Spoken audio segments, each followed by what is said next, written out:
अस्सलाम वालेकुम। आप देख रहे हैं के न्यूज HD। मैं हूं हारिस अली शाह गिलानी। चलते हैं आज की अहम खबरों की तरफ। लाहौर टिक्का की शानदार कामयाबी के बाद अब नई branch Lahore tikka house, a name of taste. ताज़ा तरीन खबरों के लिए हमारे साथ रहिए। साहिवाल इफ्तिताही तकरीब में deputy commissioner Sahiwal captain retired Samiullah Farooq, deputy commissioner Okara, DPO Sahiwal Mohammad Usman Tipu, जिले इंतजामिया, महकमा स्पोर्ट्स और PHA के अफसरान और शहरियों की बड़ी तादाद ने शिरकत की। कमिश्नर साहिवाल डॉक्टर आसिफ तुफैल और RPO साहिवाल मोहम्मद अयाज सलीम ने स्पोर्ट्स अरेना कोर्ट से फराहम की गई जदीद सहूलियात का जायजा लिया।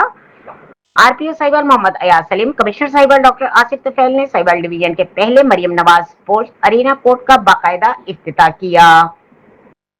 नौजवानों को सेहतमंद और मुस्बत सरगर्मियों के मौके फराहम करना हुकूमत पंजाब की तरजीहात में शामिल है। खेलों के फरोग से सेहतमंद मुआशरे की बुनियाद मजबूत होती है। कमिश्नर आसिफ तुफैल।